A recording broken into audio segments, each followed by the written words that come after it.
Yeah, there's heaps. So we learned lots of different breathing techniques and the mindfulness senses game, which is where you notice 5 things you can see, 4 things you can hear, 3 things you can feel, 2 things you can smell, and 1 thing you can taste.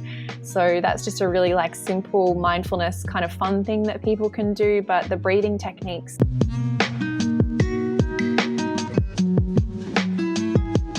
Welcome to the Mindful and Driven podcast, where we help you to not lose sight of what's really important whilst chasing your dreams. Today's guest is one of the nicest people I've had the pleasure of speaking to, Rachael Kable. She's a mindfulness coach, the author of the Mindful Kind book, the host of the Mindful Kind podcast, and an award-winning blogger. Her podcast is listened to by tens of thousands of people each week. She gives solo episodes where she walks people through different mindfulness exercises that she believes will help them to tackle everyday struggles. It's quite rare that she jumps on an interview, so I'm really proud to bring her onto the podcast today and to share her insights with you. I hope you enjoy our conversation. Welcome, Rachel. It's great to have you. Hello, thank you so much for having me. Rachel's on the other side of the world to me, so they've just come out of lockdown in Australia right now, so congratulations. Yeah, thank you.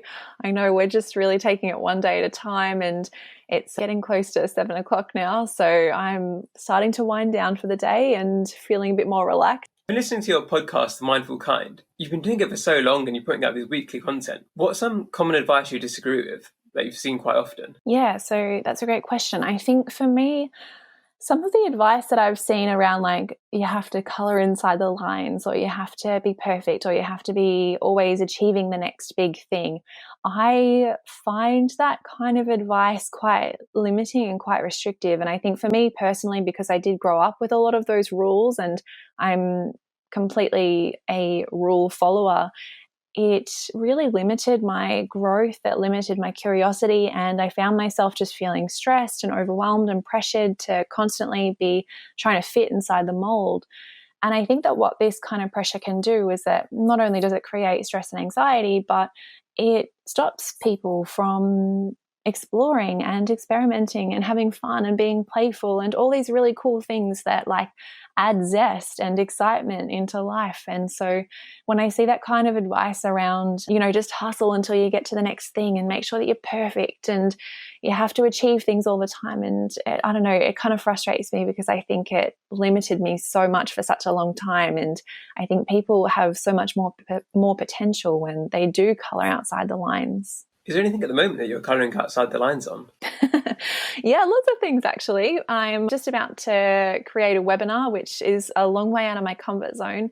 Again, I'm a bit of a recovering perfectionist, so it's taken a long time to get to this point, and I still feel like I do try really hard to do things to the letter and to do things right the first time around. But I know we've been talking a little bit before this recording as well about dancing and my journey with all of that. And so I'm trying to do some more things that add fun into my life just for the heck of having some fun, whether it is dancing or going for a walk. I find that when I want to do something in my life, I'll just start setting goals around it and setting rules around it. If I'm maybe I'll start running, I'll get into running, I'm kind of excited about it. It's all right, well, I'm going to be running 3Ks every day and I'm going to time it so that I can beat my previous best time. And it just becomes this really limiting, restrictive thing. So I'm trying to do that a bit less and just do things just because they bring enjoyment or fun or curiosity or playfulness into my life. Yeah, because you mentioned to me before how you were a very high level dancer when you were a teenager, and you did grades, you did exams, you were really into it. But then when you entered university, then you kind of lost that enjoyment because you felt so much pressure to keep up with the other people around you, right? Yeah, exactly. I just felt like I lost I don't know, I liked it because I was really good at it for a long time, and then when I got put into this kind of new situation where I wasn't very good at it anymore and I didn't feel like I was a great dancer anymore, it kind of challenged that belief that I had around myself, and it made me really uncomfortable. And I didn't want to be the person that felt like I was struggling all the time and that, everyone was looking at me thinking that I was a failure and I couldn't do it and I couldn't remember the steps. And I got so in my head that it became a completely unenjoyable experience, and I quit for 10 years. And I've only just really recently started getting back into it, just doing online dance classes in my lounge room in my pajamas with my dogs watching me. Now it's kind of this fun experience where I'm just doing it because it boosts my energy and it makes me feel really good and I have fun. Yeah, and that's what it's all about, isn't it? It's the whole point of dancing. Yeah. Yeah, exactly. You want to have fun with And it. it kind of all hit you at university, right? Where you moved to Melbourne, a new city, and you mentioned how you kind of struggled in a few different areas at this point. And I'd like to hear a little bit more about that and how you managed to kind of figure yourself out again and realign. Yeah, definitely. So I really felt quite overwhelmed during that whole period in my life when I'd just moved out of home. I was trying to work to pay the rent and just being responsible for maintaining a home, like all those little jobs and paying the bills and things like that. There was just a lot of change and a lot of responsibility in a short amount of time. And I was volunteering on a helpline at an anxiety recovery center, trying to keep up with all my classes. I was studying psychology and there were lots of exams and assignments and things like that. So I felt like there was a lot happening externally in my life, but there was also a lot happening internally. And I was really stressed and I was overwhelmed. And so I felt out of balance just because I was constantly worrying about being good enough and trying to keep up with everyone else and trying to look like I was happy on the outside when I felt like I was really, really struggling. And I sort of tried to realign myself by completely overcorrecting and just basically I finished my studies, I quit my job, I launched my online business, like even though I didn't really have a business at that stage. And I really thought like, this is the key. I've had so much happening for so long. I'm going to work on my mental health and then just have all this space and all this time. And it was really interesting because as soon as I had all this space and all this time, I just completely lost all my energy and I lost all my sense of purpose.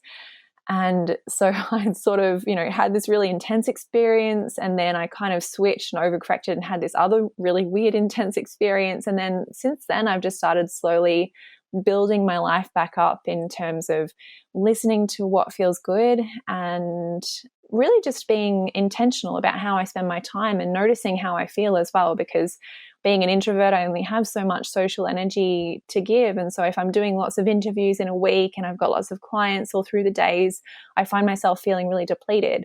I just listen a bit more to how I actually feel and make some decisions based on that, but also try to make sure that I'm challenging myself. Like I don't want to just get too comfortable and be like, this is all I'm comfortable with and this is how it's going to be from now on. It's like, okay, I feel comfortable. So how can I maybe push myself a little bit in a different area so I can keep growing? One thing that's really interesting to me is you mentioned how you help people on a helpline about anxiety at the same time as you were experiencing anxiety yourself. At the time, were you aware of that, like kind of paradox? Or was it only after you can see that, oh wait, I was anxious myself, but I was in almost denial and I was helping other people without realizing that, wait, I'm experiencing the exact same feeling some of my patients are experiencing? Yeah, it was a really interesting experience. So I guess my main motivation behind studying psychology in the first place was that I felt a lot of stress and anxiety all through my childhood and my teenage years. And I felt like I got kind of good at masking it and kind of squashing it down and still overachieving and doing all these things on the outside that made me feel like I was kind of winning a little bit, I guess. And but I knew that I couldn't live my whole life like that. I knew that something had to change, which was why I wanted to study psychology, understand my own mind a bit better. And I did eventually want to be helping people as well. But it took a little bit of time before I felt like I was really ready for that. I think I was still quite early on in my journey then, and it was really great because I learned a lot and I spoke to a lot of people who had very similar experiences, but also some had very, very different and quite challenging experiences. And so it really opened my eyes in a lot of different ways to how we all feel anxiety and stress differently. But there are lots of commonalities as well, and there's lots of different techniques that we can use to manage it. And then really I started the podcast not all that long afterwards because I thought, I'm learning all these great things and I just want to share them. I just want to empower more people with these things that are really making a big difference for me. yeah, so it was an interesting thing because I did know on the inside that I was quite a stressed and anxious person, but I think as well I found a lot of value in helping other people too, because it made me feel good about myself, and it gave me all these opportunities to learn the things that I needed to learn. Do you have any particular times where you talked to somebody on a helpline and what they said really resonated with you and it kind of changed your opinion on things, where like the tips you kind of gave them, they're like, oh wow, that's a really good tip, I'm going to use this in my own life? Yeah, well, it was more the training for me. Like, we spent quite a lot of time doing training before we actually started answering the helplines. And that was actually where I first learned about mindfulness and started implementing it, just because I wanted to learn how to actually practice it in a way that felt meaningful, because it didn't make a lot of sense to me at first. And obviously, like, when people call up, they often just want someone to listen, someone to talk to, and to create that non-judgmental space. But sometimes they would ask, like, oh, is there anything that you think might help in this situation? And so I had all these different techniques and things that I was practicing in my own life because I wanted to see how they worked and be able to explain them and really understand them thoroughly before I shared them. So yeah, there were lots of really interesting, really powerful conversations, and I still go back through my journal because I took notes back when I was still volunteering there. And yeah, it really was a very, very transformative time. Yeah, it sounds like it, and it's great that you were able to help so many people as well. Is there any of those techniques that you still use in your life today that you learned from that training? Yeah, there's heaps. So we learned lots of different breathing techniques and the mindfulness senses game, which is where you notice 5 things you can see, 4 things you can hear, 3 things you can feel, 2 things you can smell, and 1 thing you can taste.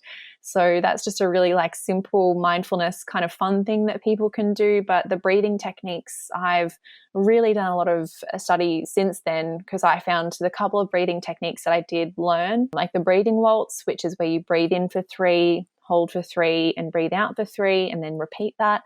I found them really, really powerful and really effective. And so I've learned lots of other breathing techniques just because I learned those 1 or 2 back then that were really quite helpful. And I thought, wow, this is amazing. Like, there must be others out there. And so I just dove into everything that I could find. And you might know more about this than I do, but from what I've read about is where a lot of the breathing techniques and how they're effective is to try to have it where there's more time where you're breathing out or holding your breath than when you're breathing in. So a lot of the kind of schedules are based on that. So you've got like the waltz breath that you mentioned there. You've got the box breath, which is 4-4-4. You've got I can't remember what the name of it's called now, but it's the 4-7-8. And 4-7-8 is where it's breathing in for 4, holding for 7, breathing out for 8, which even though I've done yoga for quite a few years myself now, breathing out for 8 seconds feels like a very long time. So I like the walk one that you mentioned because I think that's very achievable for a lot of people. Pretty much everybody can manage to breathe out for 3 seconds and hold for 3 seconds. And then you can kind of progress as you get more and more power of your diaphragm and your lungs to be able to really hold that for a long time. Yeah, definitely. Well, one of the reasons why that 3-3-3 exercise does work well is, you know, sometimes people will be calling up and they might be panicking, like they might be having quite an overwhelming, stressful experience. And so you do need something that's quite simple and easy enough to achieve. But you're right, like all these different techniques can have different effects as well. So the ones where you do have a longer exhale can be really powerful in triggering that relaxation response. And so that can be really helpful if like you're winding down at nighttime. And then you've got mindful breathing where you're not really aiming to change your breathing pattern at all. It's just observing it. Like there's so many different ways that you can actually practice breathing techniques to kind of achieve little different things. I think when I was growing up, there's so much focus on breathing in. And it's only in the last year or so I've been reading a bit more, so Breath by James Nestor and lots of other podcasts I've listened to, that it's actually the exhale which is more effective in relaxing you. You can correct me if I get this wrong, but the breathing in is to kind of pump us up, whereas breathing out is what relaxes us. It's the sympathetic and parasympathetic nervous systems. And I think in the past, whenever I've been stressed out when I was younger, I used to try to really breathe in deeply, which is probably actually making things worse. Whereas what I should be doing is try to exhale, and that relaxes you. But I'm sure there's whoever's listening today might have the same misconception. So I had the wrong impression for the majority of my life. It's so interesting, isn't it? Like as you just learn all these little things and start to develop all that understanding and awareness, like that for me was why I love doing what I do. Like I love reading the research and reading different studies and different books and listening to podcasts and just getting as much knowledge as I can, because you never know when you're going to find something that's going to really make a positive or a meaningful impact in your life. And it's just being open to learning all these different things and implementing them, and then sometimes having the chance to share them as well. It's so cool. Hi everyone, I hope you're enjoying the episode so far. I want to take a quick break to ask you to check in on yourself. There's many people struggling with balance, and there's nothing to be ashamed about. The tips that my guests and I share can hopefully help you along the way. But if you already feel overwhelmed or burnt out, it's probably best that you ask somebody for help too. For some, this might be a friend or family member, but others might feel like they have nobody they can talk to. If you're one of these people, check out the link in the show notes. It's for United for Global Mental Health. They've got helplines all across the world with people willing to listen on the other side. It's important to let somebody know how you're feeling. Now, back to the show. What's happening in your life at the moment? So I know you're working on lots of different things. You've got book, you've got your podcast, you've got your online courses. Like, are you at the moment where you feel like your balance is in order, or are you struggling with anything in particular? I do have days sometimes where it feels, I think I'm so in tune now with when I feel like I'm getting a bit unbalanced and a bit overwhelmed. It's very obvious now. I'll notice that I'm waking up before my alarm goes off and just kind of lying there and thinking, and I'm having to draw on those mindfulness techniques or breathing techniques a little bit more. So I feel like I kind of balance things down a little bit now, where it's like, oh, I'm feeling quite stressed and overwhelmed. Okay, I need to implement a little bit more self-care and use some of these stress management techniques. And I think I'm getting a lot better at identifying those times. But I mean, even right now, we're going through a lot of changes. So I'm really hoping to buy our first house in the next couple of months. And so we've really been focusing especially the last year, on saving and budgeting and taking on as much work as we kind of can keep up with just to get to that next goal. So I find that sometimes I'm like, oh, you know what? We need to have a bit more fun. Like, we need to have a bit more playfulness. Like, things are a bit serious at the moment. Let's just take a bit of a break and go for a walk and go out for coffee. And, I think sometimes I do find it hard to prioritize fun. And that's something that I would like to get a little bit better at. Yeah. What kind of hours do you work at the moment? Do you have any rough idea? Yeah, it's a little bit all over the place really at the moment. I sort of try to do 5 or 6 hours on the business if I'm working from home during the day. And then if I'm working, so I also have a part-time job at the moment, just at a local clothing boutique, which is lots of fun, and I meet lots of really interesting people. I'm usually just there 1 or 2 days a week. So it's really nice just to kind of get out of the house, have a bit of a break, do something a bit different. It challenges me because being an introvert, I could very happily just stay at home all the time and not have these conversations. And so it's nice to go and actually just talk to people and have those interactions and challenge myself that little bit to go outside my comfort zone.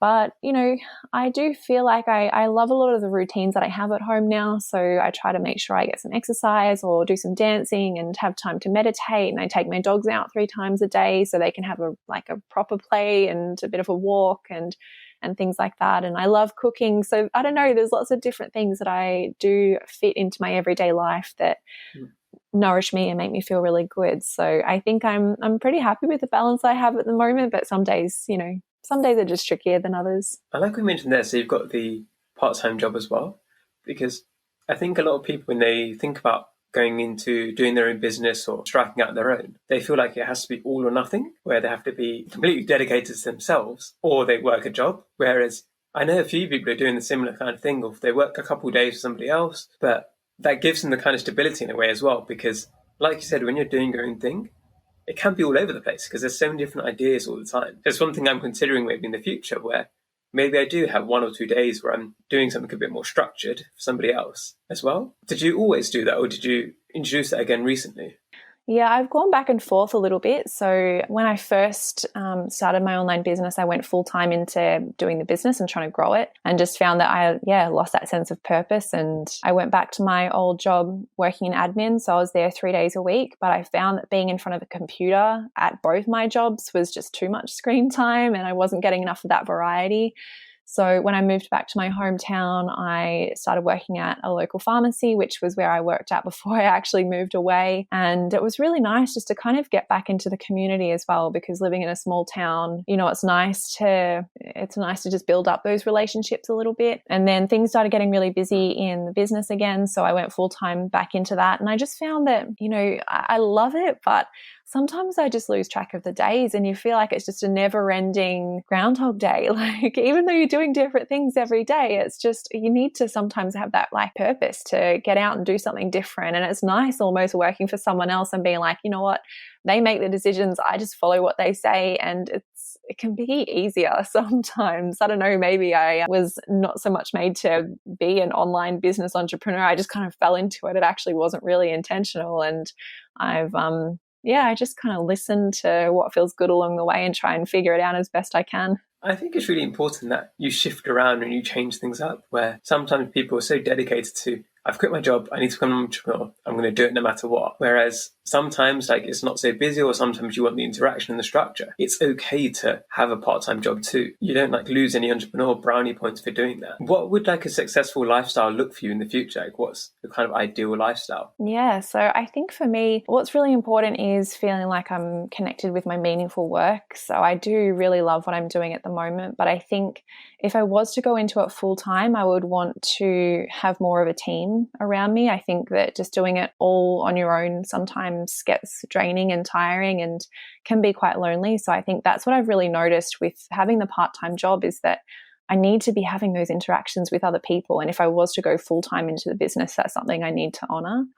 I think as well, just having that connection in my relationships and feeling like I've got a really nice social calendar, because again, being an introvert, I find it very easy to kind of switch off and forget to nourish those relationships. And then I get a few months down the track and I'm like, oh, I feel pretty down. I feel kind of lonely. I feel a bit isolated. And then it's like, oh, well, no wonder I haven't really spoken to anybody in a while except for my partner and my dogs.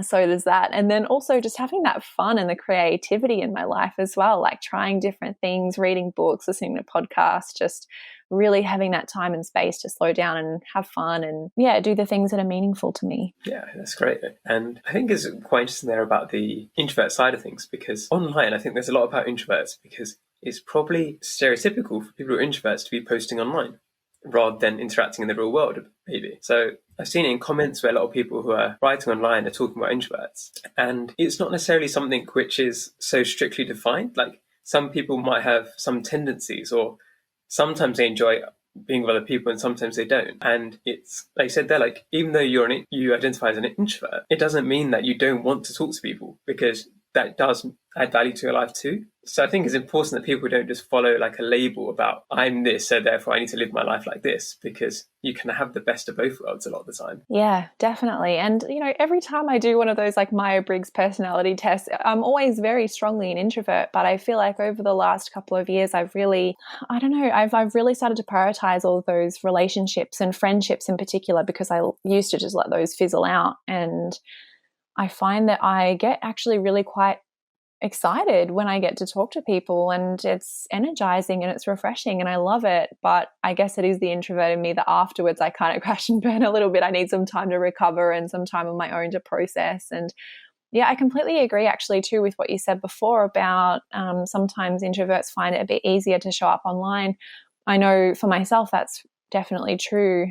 Even with my podcast, I get to think very carefully about what I want to say, and I get to choose when I do and don't show up. So I feel like there's a lot less pressure than in actual real life social settings. But I think those settings are really important as well, whether you're an introvert or not, because loneliness is such a potentially problematic thing and can lead to poorer well-being. And I think that it's important for all of us to feel connected in some kind of meaningful way with someone.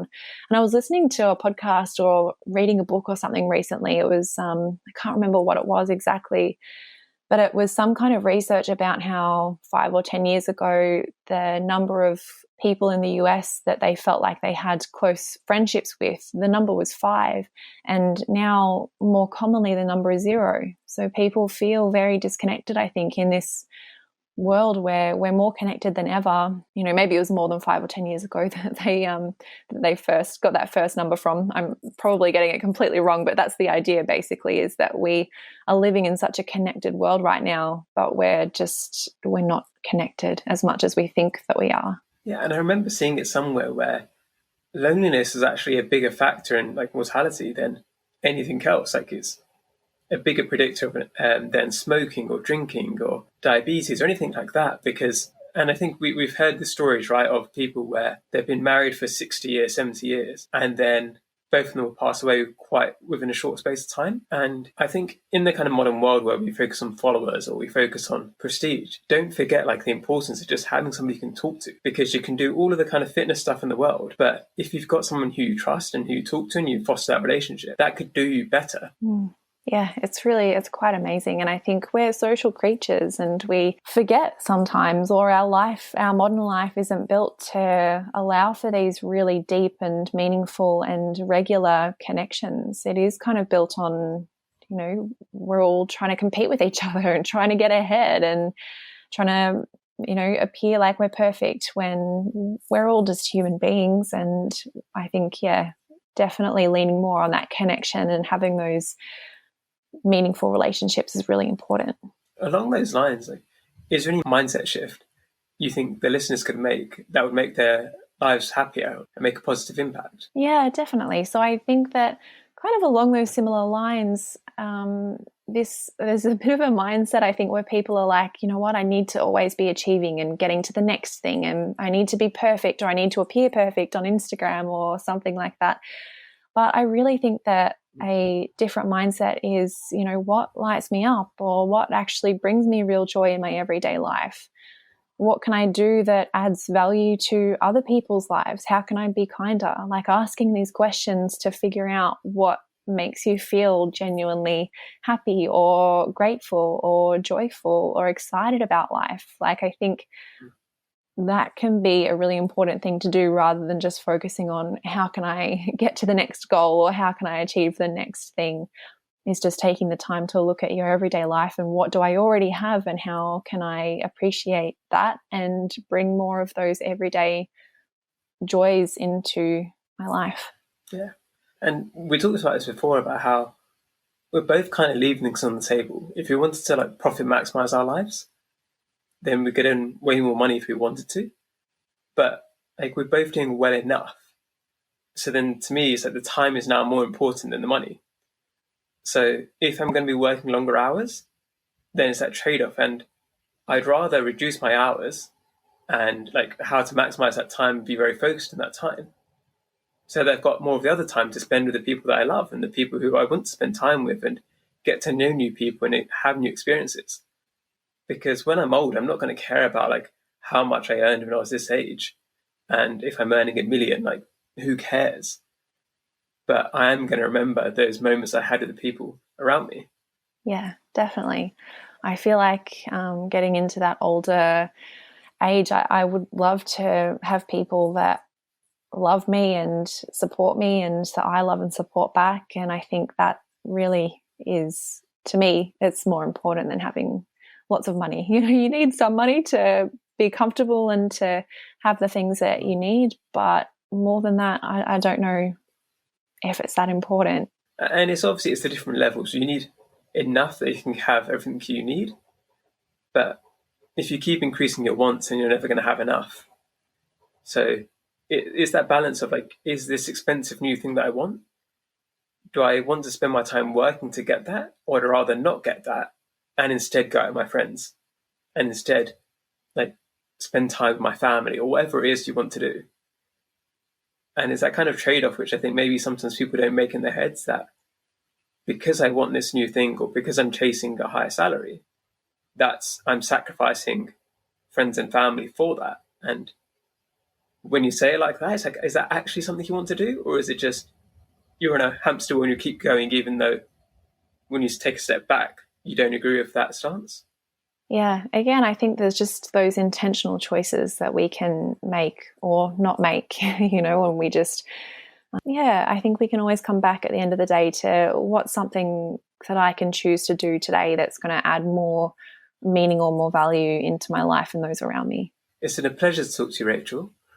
Where can the person listening today hear more from you? Yeah, thank you so much for having me. It's been so much fun.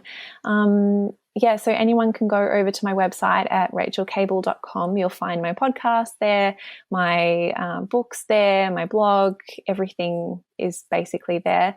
And then you can find the Mindful Kind podcast on all your regular podcasting apps, or Spotify and iTunes and everything like that too. So yeah, but feel free to come and say hello as well. I'm on social media, so just let me know that you listened to this interview and let me know what you thought, and I'd love to connect and say hello.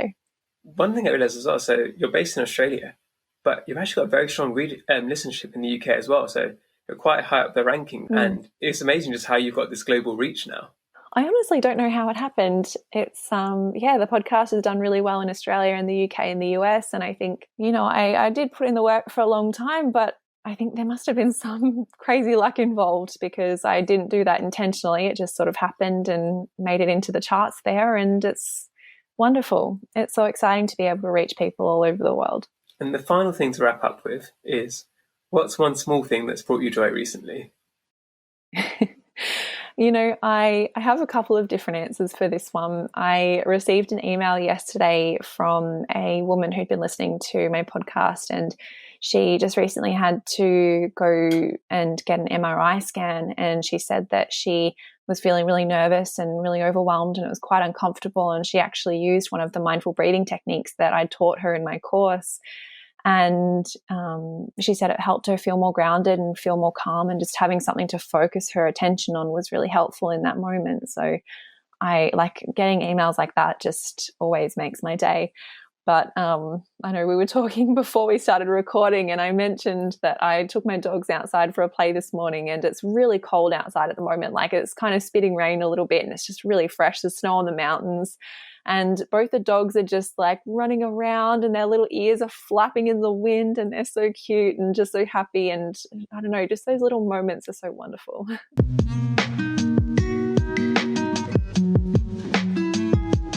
If you're listening on Apple Podcasts, I'd love it if you could leave me a 5-star review. It really helps to get the message out further. Wherever you're listening, it would be awesome if you could subscribe and to share on your social media channels. If you want to see more of my work and advice, you can find all of the links in the show notes. Thank you again for listening, and I hope you have a lovely day.